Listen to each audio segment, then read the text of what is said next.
me know where you're watching me from.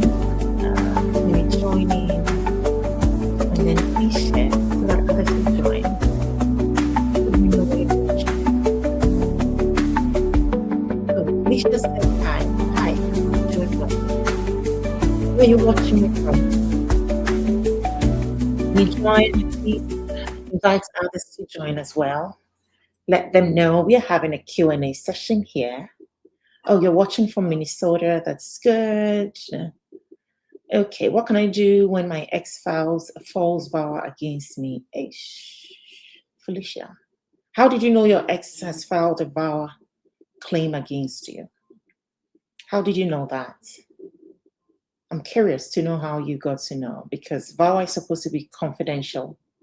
And so if your ex-spouse has filed a vow claim against you, I'm wondering how you got to know. But we're going to have fun here. So please share, invite others to join. Let me know where you're watching me from. Oh, you're watching from New Jersey.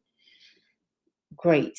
Thank you so much for joining. And please share when you log on, please share so that others will join. Okay. On TikTok, Sammy says, I have a question. Can I come up? I don't understand what you mean by can I come up on TikTok, but you can type in your questions. If you have any question, just type it in. Thank you so much for joining. My name is Owusia Kisi. I am an immigration attorney in the United States. Our firm is in Springfield, Virginia. We represent clients across all 50 states. If you have any immigration questions, please type it in. Nana Sabri, hey, yes, sir. I hope you're doing well. I have to let your brother know you are on here. Thank you so much for joining. Greetings to you as well. I hope you're doing well, Mr. Makal. I know you very well. Good to see you. Thank you for joining. Okay. Please let me know where you're watching me from. Type it in. Please share. Let others join. Don't keep the session to yourself. Please share so that others will join. And if you have any immigration questions, please type it in. TikTok is already buzzing, which is good. And so Facebook, please share, invite others to join, type in your questions, type in your immigration questions. I will answer a few questions and then give you 1 or 2 updates. And as we always do, I'll leave you with an advice, not legal advice, because I don't know the history of your case. I won't be able to give you legal advice. If you need legal advice, please head to our website, www.ablegalconsult.com, to book a consultation with me so I can understand your immigration history, how you entered the United States, any petitions that has been filed in the past, and based on that, I will be able to give you legal advice. Other than that, whatever you're going to hear here is just for informational purposes only and not legal advice. I'm happy to give you legal advice when you schedule a consultation with me, but I'll give you some immigration updates, one big immigration update, and then I'll take some questions, as many questions as I possibly can take on TikTok and on Facebook. And I know we are also live on YouTube, which is great. Someone is asking if we are live on Instagram. No, we are not. I think it's quite difficult to do Instagram live because you have to generate a key, which can be quite complicated. And so we are live on Facebook, we are live on TikTok, and we are live on our YouTube channel, which is AB Legal Consult, across all platforms. And so please just share, let others join, and please ask your questions. I'm here to answer questions and also give you immigration updates. I'll take all your questions. I see some questions coming in, but let me know where you're watching me from. I'll be excited to know where my audience are. So please let me know where you're watching me from, and then share so that others will join as well. Please share so that others can join, and type in your questions. Thank you so much for joining. I'm grateful. Someone is watching from New York. Okay, there's New York in the building. There's New Jersey, California. Oh, Worcester. Okay, great. Atlanta, my home. Okay, there's Florida. Fun fact, I started law school in Florida. Oh, there's Texas. Nice. I started law school in Florida, then I moved to Atlanta, and then later in Washington, D.C. Someone is watching me from Nigeria. Awesome. Oh, Ghana, Sunyani. Okay, Accra and Sunyani are all in Ghana. So I see Sunyani. Okay, fantastic. That's good. There's Michigan. That's amazing. Okay, there's another California. There's another Worcester. That's great. There's another Texas, Utah, Nevada. Oh, interesting. New York. Okay. Okay. Someone says I'm watching from Tema. Another fun fact, I started school in Tema. Primary JSS in Tema. So yeah, I don't call myself a Tema girl. I don't want to be a Tema girl. They're too hot for my liking. Oh, there's Connecticut in the building. That's good. Please let me know where you're watching me from, and please share. And feel free to type in your questions. It's going to be a Q&A session. I'll take as many questions as I can, and then I'll leave you with something, with one immigration story based on the consultations that we've had this week. Some interesting things that are trickling in from the USCIS so far in immigration. So please type in your questions. Oh, where are we located? We're in Springfield, Virginia. We are licensed to represent clients across all 50 states, so we can represent you no matter where you are in the United States. We can represent you. So if you're looking for an attorney to represent you, of course, please give my office a call, 703-705-9905. That was Complex Community 7, Tema. Okay? For the one asking. Okay. So I'm going to take in a few questions, but before I do, I have already introduced myself. My name is Akusia Owusia Kisi. I am an immigration attorney here in the United States with AB Legal Consult. We do immigration, full-fledged immigration law firm. We do everything immigration, whether you're looking to get a visa, a green card. If unfortunately you find yourself in removal or deportation proceedings, whether you're filing your marriage-based green cards, the employment-based green cards, the EB1, EB2, national interest waiver, and please, there's a difference between the regular EB2 and the EB2 national interest waiver. So with the EB2, an employer is going to sponsor you, okay? You need an employer to sponsor you. Okay, let's see. Please move your Facebook camera light a little bit to your left. Okay. Can someone come and fix it for me? Please come and fix it for me. I've been asked to move the camera to my left. I don't know what that means, but please let me know. Am I good? I need feedback. Oh, someone says they're watching from Mamprobi. Pastor Rosemary, good evening. So good to see you. I was on your live this week. I had an amazing time. Please, am I good? Am I good on Facebook? I was asked to move my computer or my lights somehow. Am I good on Facebook? Can you please come and help me? Please come and help me adjust. Please come and help me adjust the camera. Okay, for the one watching me from Mamprobi, thank you. If you have a question, please type it in. I'm here for a Q&A session.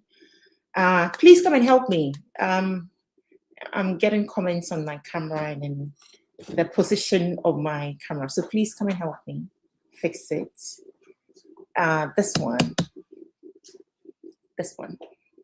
Yes. Okay, so please help me. Better? Am I positioned well? Am I positioned well? Facebook. Please let me know if I'm positioned well. I'm getting feedback here that I'm not positioned well. So please let me know if I'm positioned well. I'm good? Okay, great. They said I'm good. Just a little bit more. Okay, fantastic. Great. Okay. Thank you. All right, so it's a Q&A session. Please feel free to type in your questions. So as I was saying, there's a difference between the the EB2 and the EB2 national interest waiver. All right, there's a difference between the two. So with the EB2 national interest waiver, it's a self-petition, meaning that you don't need an employer. You can petition for yourself. But then with a regular EB2, you need an employer to sponsor you or petition for you. So that's the difference, okay? And so whether you're looking to do the EB1, the EB2 national interest waiver, if you are a business and you're looking for an attorney to help you with the H-1B, we do that as well. Marriage-based green cards, we do that. If you unfortunately find yourself in removal or deportation proceedings, we can represent you. We are licensed to represent you in court as well. And so we can represent you and anything immigration. So if you're looking for an immigration attorney, immigration firm, please contact us. That's what we do. We are located in Springfield, Virginia, but we represent clients across all 50 states. So now that I have introduced myself and you know what we do here, it's going to be a Q&A session. I'm going to take as many questions as I possibly can. And so please type in your questions. I see a lot of questions on TikTok. I am going to take as many questions as I can. But let me give you this update. So if you know anything about the EB2 NIW, you know that when you file the I-140 and you receive an approval, you have to wait for your priority dates to be current. When your priority date is current is when you can adjust your status. It's when you can file the adjustment of status, which is the form I-485. And you check for your priority date against the visa bulletin that is issued every month by the Department of State. Now, guess what? March visa bulletin is out, and the EB2 NIW is current, meaning that if you filed your petition January 2026 and you receive an approval, it's current. So it means you can adjust your status now. You don't have to wait for your priority dates, which could have been anywhere between a year and a half, and 2 years for the rest of the world. Not for the Indians, not for those from China, no. But the rest of the world, which most of my clients fall under. Priority date is current, and so you can adjust your status now by filing the I-485 adjustment of status, okay? So that is the biggest immigration news, very exciting. We believe that it is because of the visa pause for public charge. And so the backlog is being cleared, which is good. And so if your priority date has not been current yet, now it is current. And so if you have an approval for your EB2 NIW, it's a good time to file for your adjustment of status, because the March visa bulletin says that priority date is current, meaning that you can go ahead and file for your adjustment of status, which is a good thing. Okay, it's a good thing. The EB1 is always current. It doesn't mean that you are not going to join a queue. You're still going to join a queue when you file for your EB1 petitions. And for those asking whether because of the visa pause, you shouldn't go ahead and file for your employment-based petitions or your immigrant visa petitions, please go ahead and file. All right, because if you are not in the country, you know that after filing, I mean, the first thing is to file with the USCIS. And when you receive an approval, the National Visa Center processing will kick in. Now, it is the embassies that are experiencing the pause, not those here. And so if you're here, please go ahead and file. If you're abroad, please go ahead and file, because you're still going to join a queue anyway. And so keep that at the back of your mind and file, okay? So I'm going to take a few questions and I will be out of your way. Okay, so for the one who is asking, what do you do if your ex-spouse files a VAWA petition against you? I think I asked you, how did you get to know? Because VAWA is supposed to be confidential. The USCIS is not supposed to contact you. No one must know, right? The USCIS cannot penalize you for even filing for VAWA. So I'm curious to know how you got to know that your spouse has filed a VAWA claim. Now, if you know you didn't abuse your spouse emotionally, physically, financially, psychologically, and then your spouse still went ahead to file VAWA, then of course you can report that. If you believe your spouse is lying about the VAWA petition that has been filed, of course you can report that. But I'm curious to know how you found out that your spouse has filed a VAWA petition against you, because VAWA is confidential. Oh, he bragged about it to people and they confirmed it to you. Okay, someone says they're watching from Atlanta. That's good. Thank you, thank you, thank you. All right, a few questions here. Okay, so my niece was denied a visa, and he's been issued a notice to appear and has a master calendar hearing. What is going to happen? I don't know what is going to happen.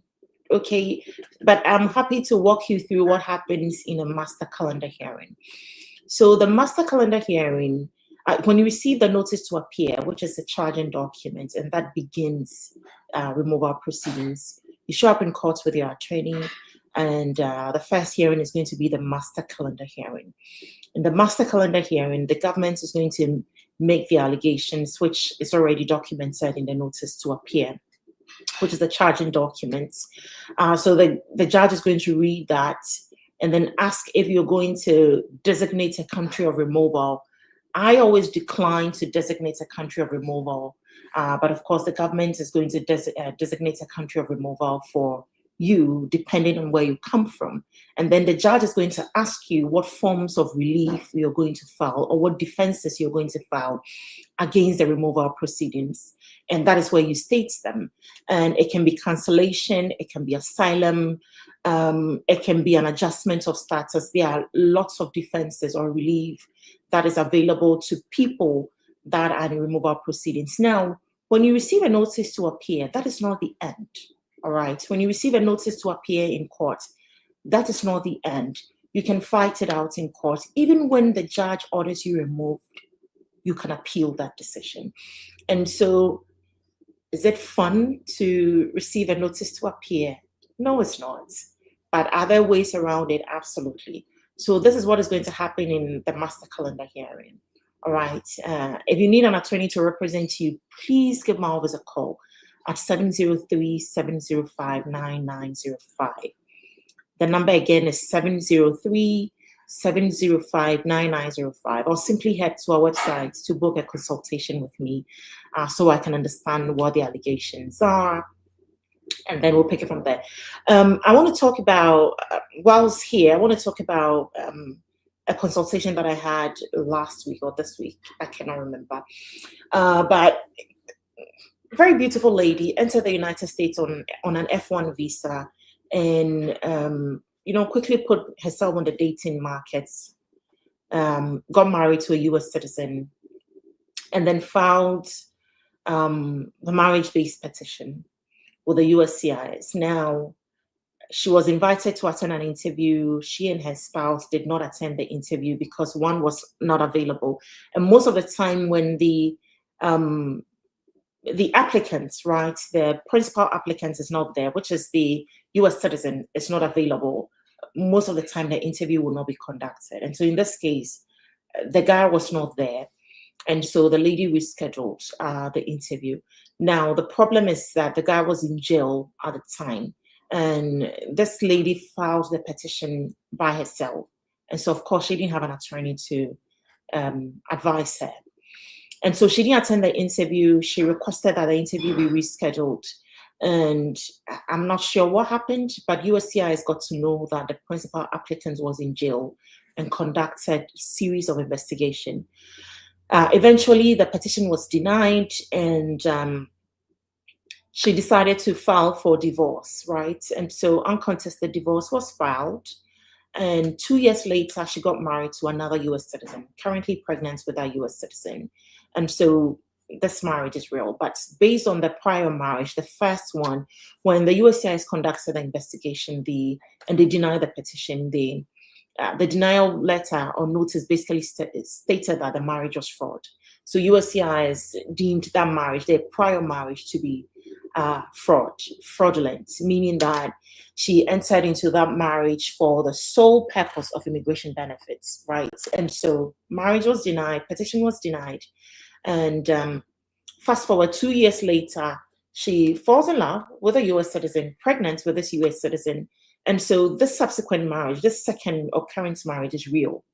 But because the previous marriage was fraudulent, USCIS didn't even review the petition at all. They didn't even process the petition. They took the money though. So they processed it, they took the money and then denied the petition and said that the prior marriage was fraudulent. And so all subsequent ones, they were not even going to review the petition. And guess what? She received a notice to appear in court and she's being deported. I'm saying this to say that when the USCIS determines that your prior marriage was fraud, forget it. All subsequent ones is going to be very difficult to overcome that fraud allegation. And so when you decide to file for your marriage-based petitions, number one, make sure that you don't file them yourselves. I have said this over and over and over again. I probably sound like a broken record at this point, but don't file your marriage-based petitions yourself. Don't file your immigration petitions yourselves. Don't do it. Number two, when you decide to file them yourselves and you are invited to attend an interview, please make sure that you attend the interviews with an attorney. Another story, a client of mine decided to attend the interviews by themselves, and the interview was a mess. I won't even bore you with the details, but it was a mess. And there were things that clearly the officer, based on their account, clearly the officer was new, did not know what they were doing. But at this point, a decision has not been made, and it's almost 3 months now. Right. But if an attorney was present, and I say this all the time, the officer interviewing you is representing the government. They are not representing your interest. They are not looking out for your best interest, not at all. And so it is your attorney who is supposed to represent your best interest. But if you happen to attend the interview by yourself, then that means that no one is representing your interest. Hopefully you are able to speak up. Hopefully you are not afraid and you're able to represent yourself well by speaking up, being articulate, and making sure that your interest is well represented by yourselves. Other than that, your petitions will not be approved. We've seen lots of them. However, I've been in an interview on a Monday and then Tuesday received approvals of that interview. And having your attorney there, it's a game changer. So please make sure that, one, you're not filing the petitions yourselves, and two, you're attending the interviews with your attorneys. All right. All right, I'll take a few more questions. Can we still file for marriage-based petitions? What is the holdup? Why do you think you cannot file for your marriage-based petitions? You should be able to file for them, all right? USCIS has denied our case in error. I would like to ask you a question. Please file for a motion to reopen or a motion to reconsider, and make sure that you're able to prove the error that the USCIS made. That's basically all you can do, or you can simply refile the petition. It all depends on you. But then there are options there. You can appeal by filing the Form I-290B, motion to reconsider, motion to reopen, or simply refile the petition. All right. Okay. Do you consult outside the United States? Yes, we do. Please head to our website, www.ablegalconsult.com. And then schedule a consultation there. We represent and we consult with everybody across the globe. Okay. All right. Can my spouse in the United States file for me while I am abroad? Yes, your spouse definitely can. Whether your spouse is a US citizen or a green card holder, they can still file for you.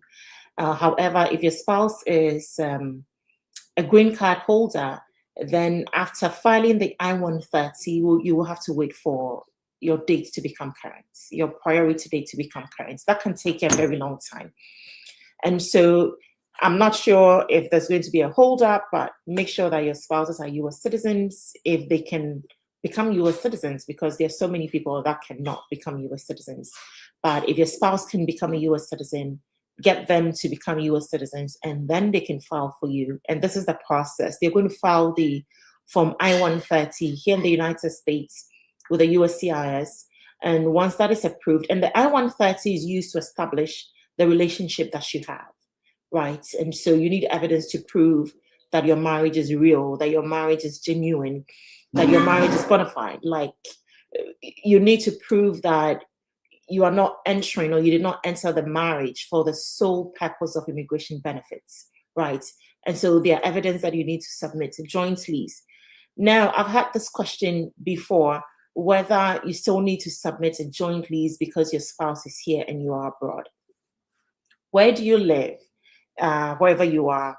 I'll give an example because I'm from Ghana. So let's say your spouse lives in Ghana and you are here in the United States. If you have any property that you can put your spouse's name on, please do it. If you have children, then of course you have to submit the birth certificates of those children. If you have enough pictures to prove that, please do. Less selfies. Very, very less selfies. I know selfies are common now, but make sure that you're not adding too many selfies.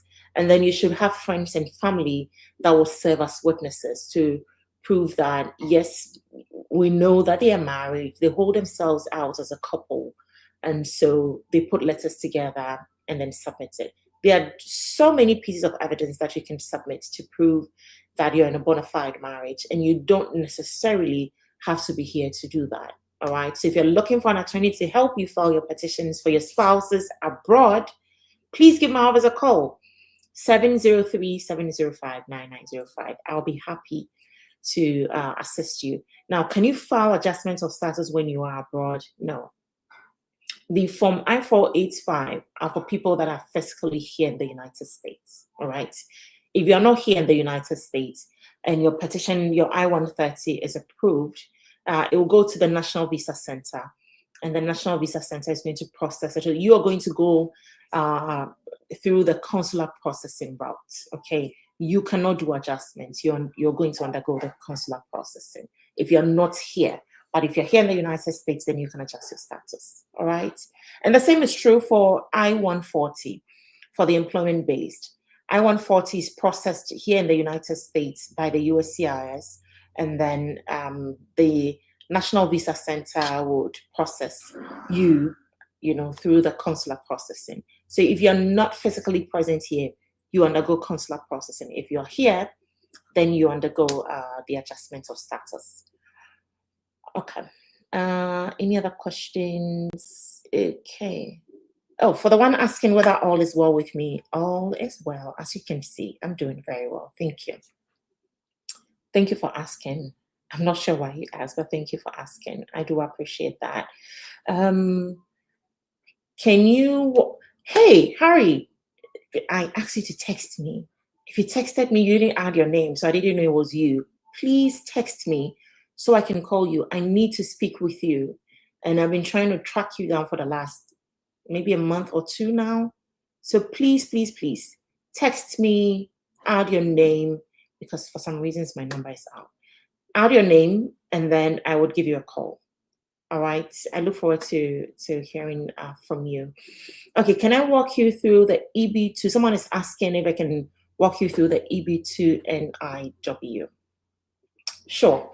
So the EB2 NIW is an employment-based petition or a pathway that would also give you a green card. Okay. The basic eligibility requirements is the advanced degree.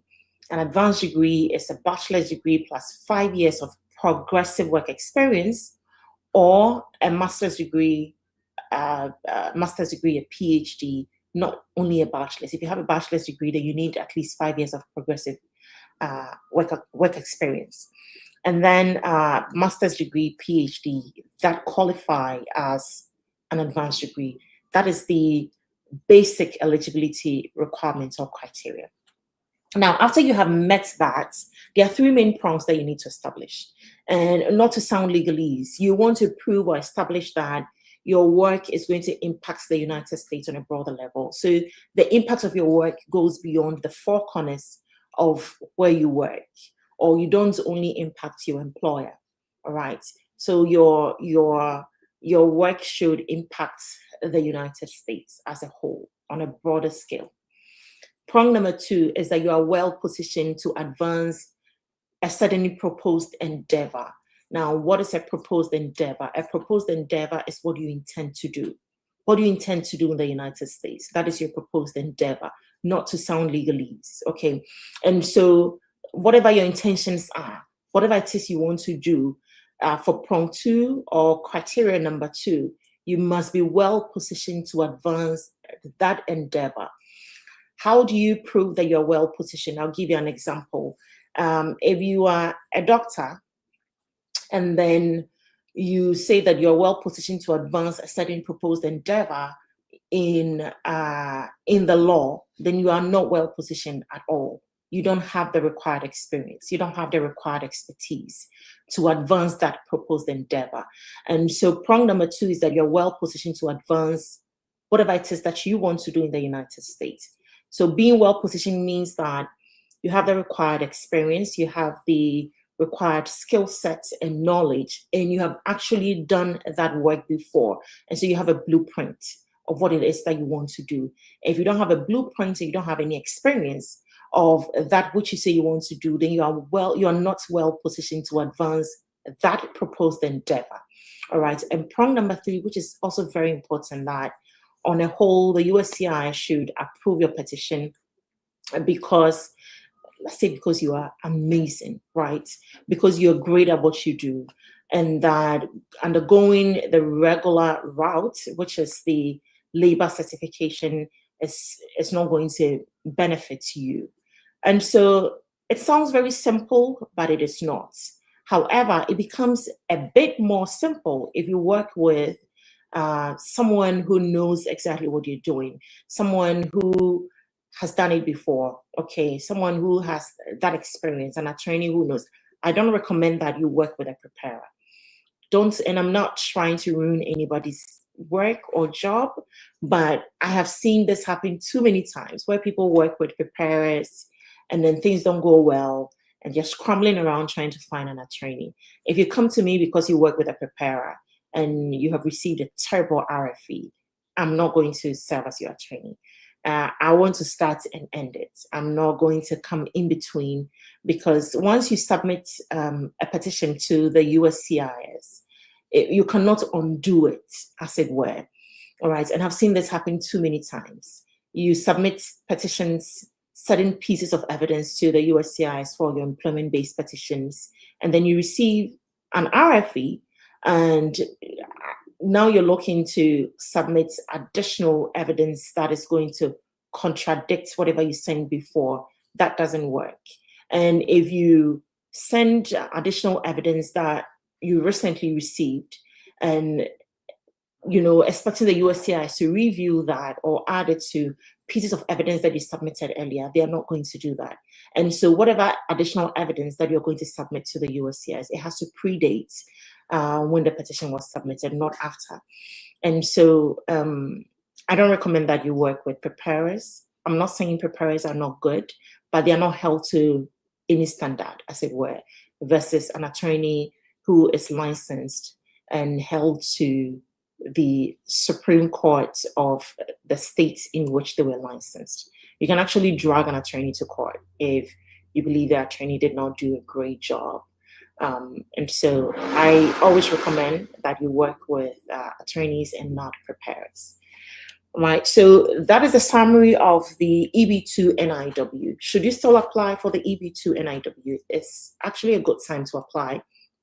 Again, as you heard me say earlier, that priority date for the EB2 is miraculously current. And so if you filed your petition in January and you receive an approval, in fact, today we receive a lot of phone calls.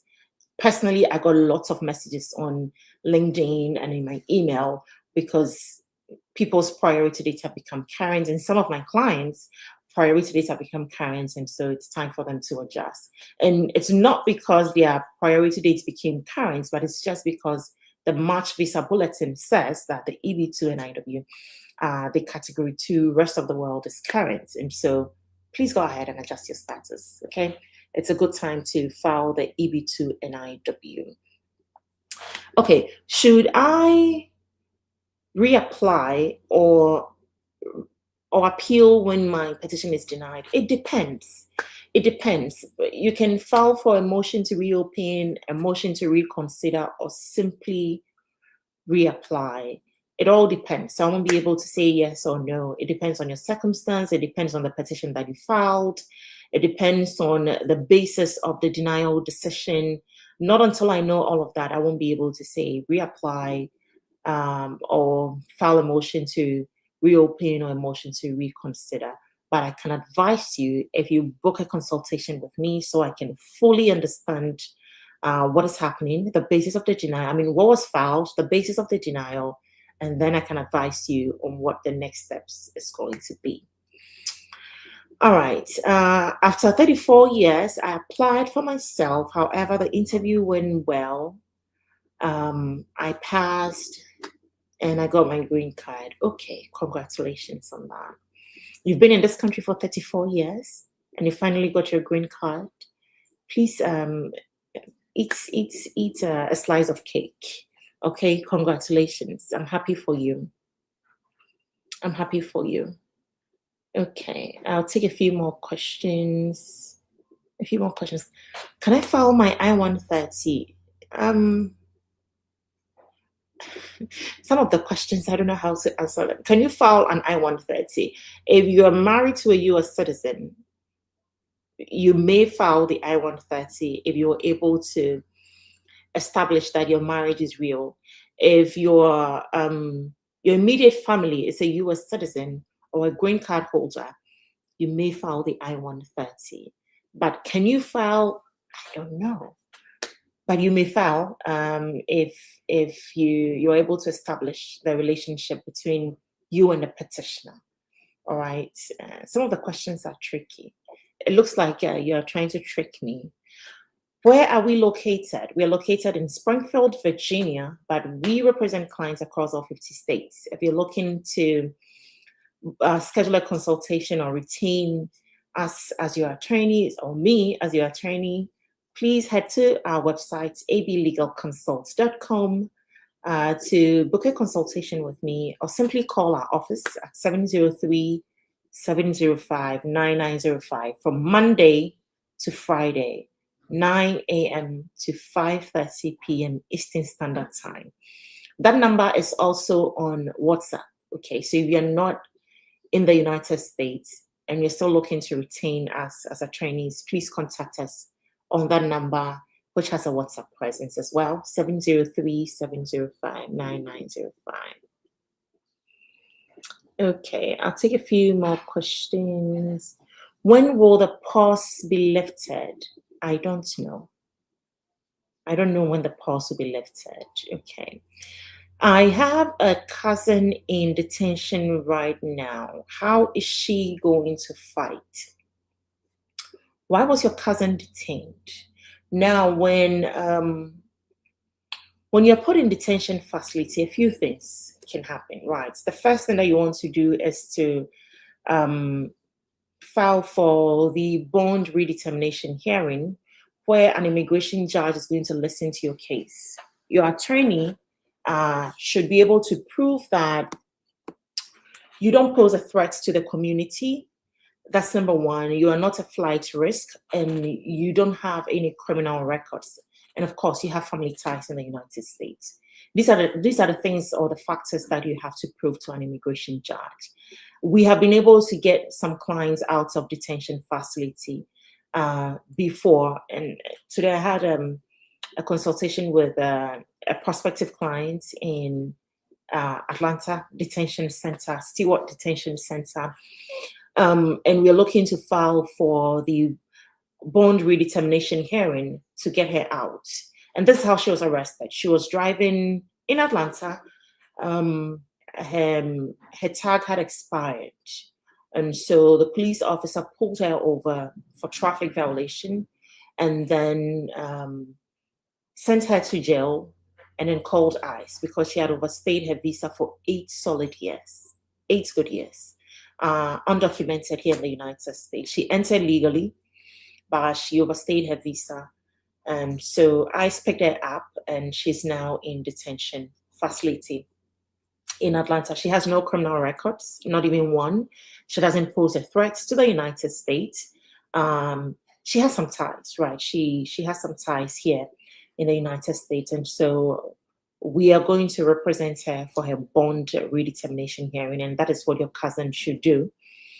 Get an attorney to file for a bond redetermination hearing. Now, if you don't have an attorney, then the judge may possibly process you for a master calendar hearing. All right. So remember that the bond redetermination hearing and the removal proceedings are two separate things. The bond redetermination hearing is to get you out of detention facility, and then you fight your deportation case. And so they are two separate things altogether. The fact that someone is in a detention facility does not mean that the person is automatically going to be deported. No. Once the person gets out of detention facility, then you can fight the removal proceedings or the deportation proceedings in court. So that is the first thing that your cousin should do. Get an attorney. I'm happy to listen to what is going on, how she got detained, what her history is. And based on that, we can make a determination whether or not we can represent her. But that is the first thing to do. The first thing to do is to get her out of the detention facility. And once that is done, you can fight your removal or deportation proceedings. Now, if your bond redetermination hearing is denied, you can appeal. All right, it's not done. Even when a judge orders you removed after you have battled your removal proceedings in immigration courts, you still can file an appeal, and it's going to be heard depending on your case. And so it's getting a removal order is not a sentence to death. Okay, you can fight it out. So that's the first thing to do. File for a bond redetermination hearing to get her out. All right. I'm undocumented in the United States, and my girlfriend is in the UK. Can she file for me to go to the UK from the US?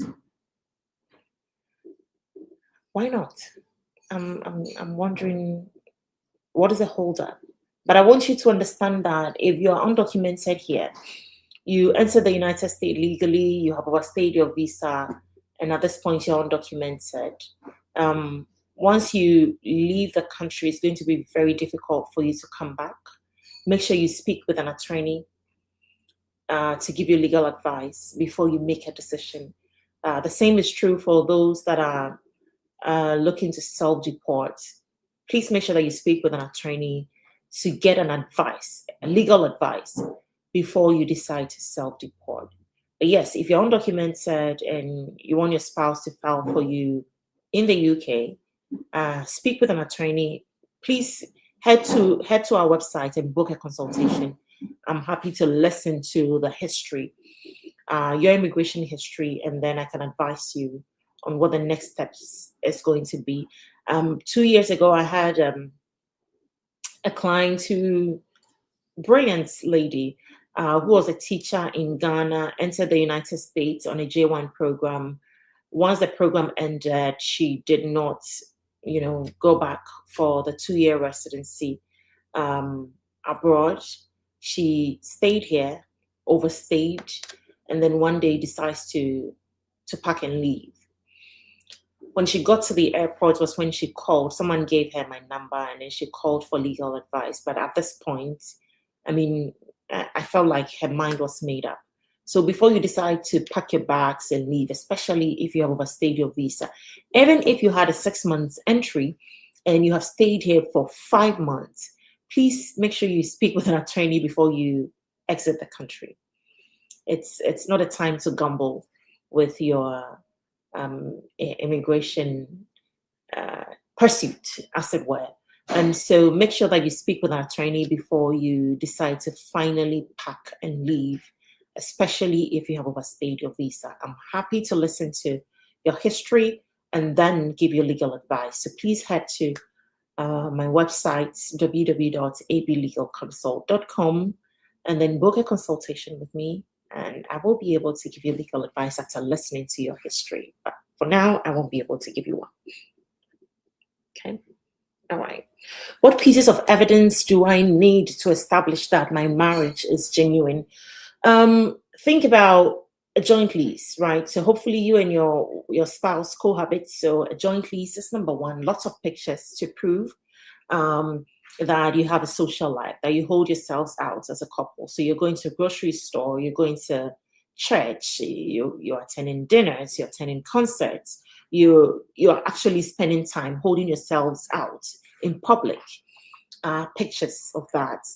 A joint bank statement is also another evidence that you should be able to submit when you file for your I-130 to prove that your marriage is genuine. If you have children, listen, I had a client who didn't have any evidence at all. No joint lease, no pictures, which was weird.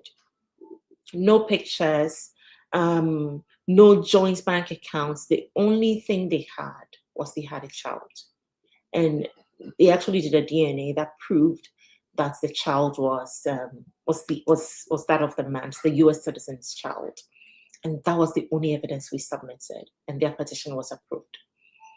Okay. If you have a child with someone, it's enough to prove that whatever it is that you had was real, or it's real, it's genuine. But if you don't have that, then your pictures, joint lease, insurance, joint bank account, it's not enough to just have a joint bank account. Like it is having a joint bank account that has active transactions in the account. Now, it's even best if those transactions show that certain utility bills are being paid from that account, or the lease or the rent is being paid from that account. And so don't just print or request for your statement and then submit it when you don't have any active transactions going on there, because these officers are also smart to know that you can simply open an account and submit it showing that you have a joint account. No, the transactions should show some activities that would also help your case. All right, so be on the lookout for that. A joint insurance, life insurance will be best if you and your spouse have a joint life insurance. That would actually help your case. And so these are some of the pieces of evidence that you can use to establish that your marriage is genuine.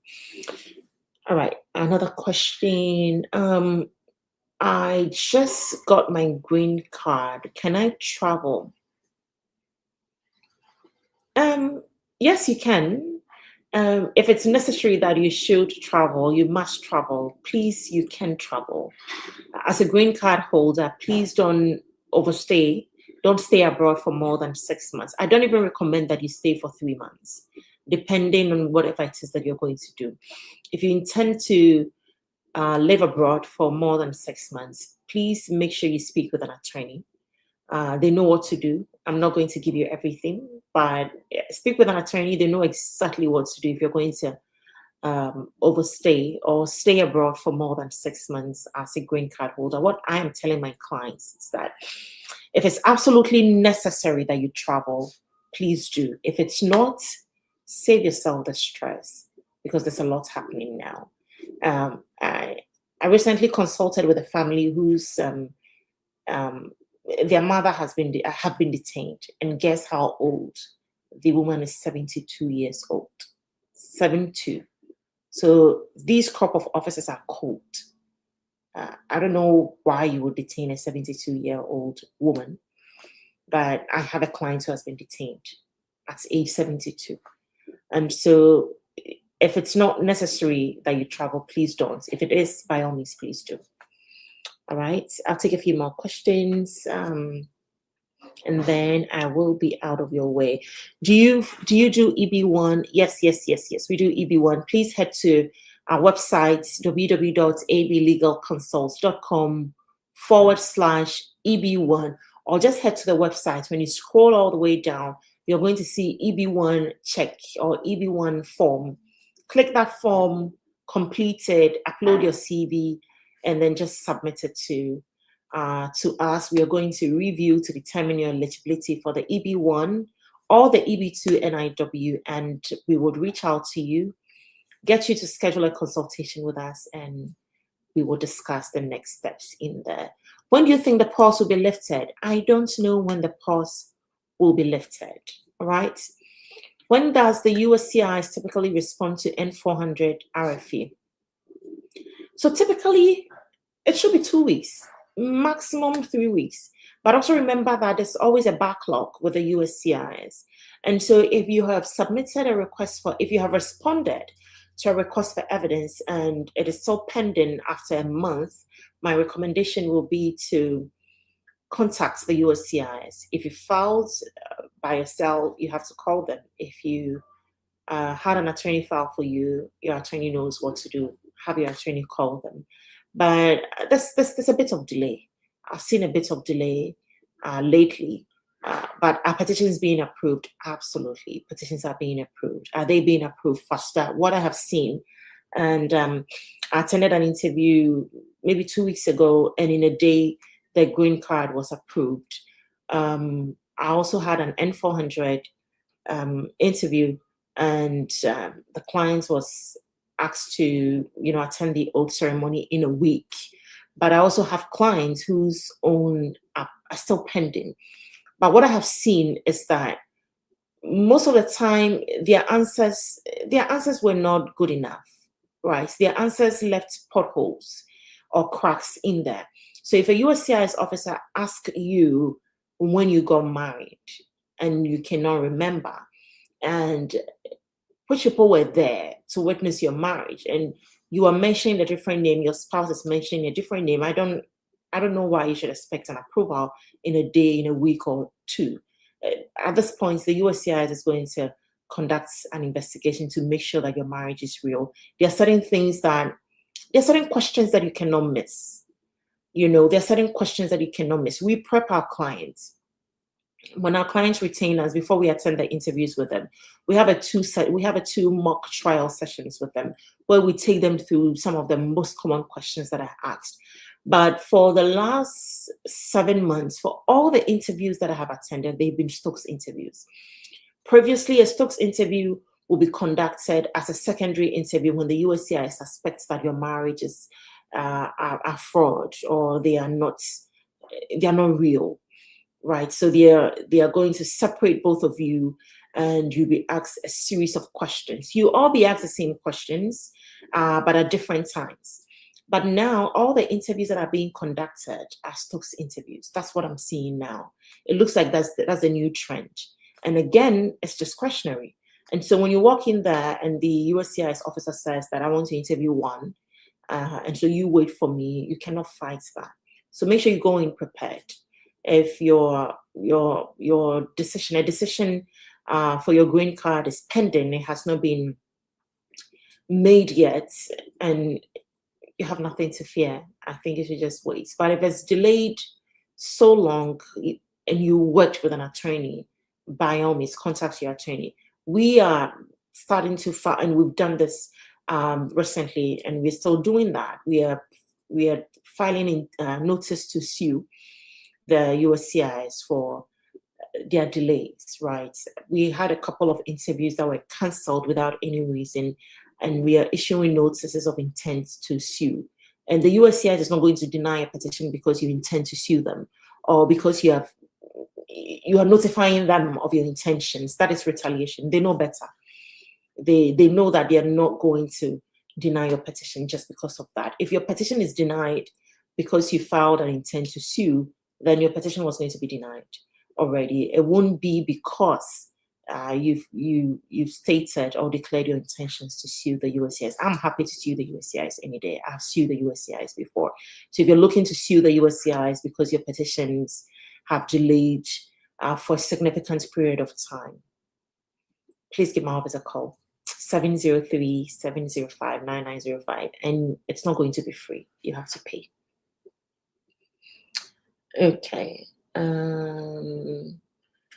I'll take a few more questions and I'll be out of your way. Okay. Can you expedite an I-140? I'm not sure what you mean by that, but you can file the premium processing form, the I-907 for your I-140 petitions, and that can expedite it. So when you file the premium processing form, you're telling the USCIS to process your petition within a certain period of time, and it's between 15 to 45 days. If the USCIS makes a decision after 45 days, you can request for a refund for your premium processing. So I'm sure that is what you're asking. But to expedite it, I don't know any other way but the premium processing form. Someone is asking, where are you based? We are in Springfield, Virginia. But we can represent you across all 50 states. If you're looking for an attorney to represent you, yes, we can do that. We have systems and structures in place that allows us to represent clients across all 50 states. I mean, I even have clients abroad. And so if you're looking for us to represent you, please head to our website, ablegalconsult.com. Very simple. A for Apple, B for boy, legal, Legal, consult.com. Everything is there. I would like to schedule a consultation. How much is it? It depends on the time that you want. We have 30 minutes. We have 30 minutes. We have 1 hour. We have 2 hours. Everything is on there. Okay. Hi, I'm licensed provider. I provide psychological evaluations across the United States. Thank you for letting me know. I would send some of my clients your way. Please send me an email, info at ablegalconsult.com, and send me your card. I will be happy to send some clients your way. You're welcome. You're very welcome. Okay. My mom petitioned for the I-130. It's been 8 to 12 years. Can I request that it be expedited? I want you to give my office a call, 703-705-9905. I'm happy to represent you and to advise you on that. All right. Okay. Are there any other questions? Am I missing any question on Facebook? Okay. All right. So please follow our social media platforms, AB Legal Consult across all the social media platforms, Facebook, TikTok, Instagram, and we also have a LinkedIn presence as well. Please follow us across all those platforms. We have some exciting things coming up this year. So if you're part of our email list, you know that when you subscribe, you have access to the, okay, there's a puzzle here for, let's do this for TikTok. Okay. So when you subscribe to our email list, you receive a booklet, the Immigrant's Guide, which is a 10-page booklet. So for this booklet, we are making it slightly bigger, okay? It's been very helpful. We've received lots of comments and feedback on it. And so we're making it slightly bigger. So the Immigrant's Guide is coming out bigger and better, and it captures everything immigration. I have my immigration journey. I have my immigration story, and there are certain things that I wish that I knew. I mean, I consult with people I consult with journalists, CEOs, top people who have overstayed their B1, B2. Today, I spoke to someone who entered the United States, a Nigerian guy doing amazingly well in the oil and gas sector. And he entered the United States on F1 visa, has overstayed the visa, and now doing menial jobs. And in our consultation today, he said that he wished he had the information we provide people in our Wednesday webinars, because if he knew that, he would not have entered the United States on an F1 visa, only to overstay. And then he said to me that I didn't sell my house, I didn't sell my car. I was doing very well in Nigeria, but I thought I could get a better life here. Now, what I've noticed is that the lack of information makes lots of people make certain mistakes that are highly avoidable.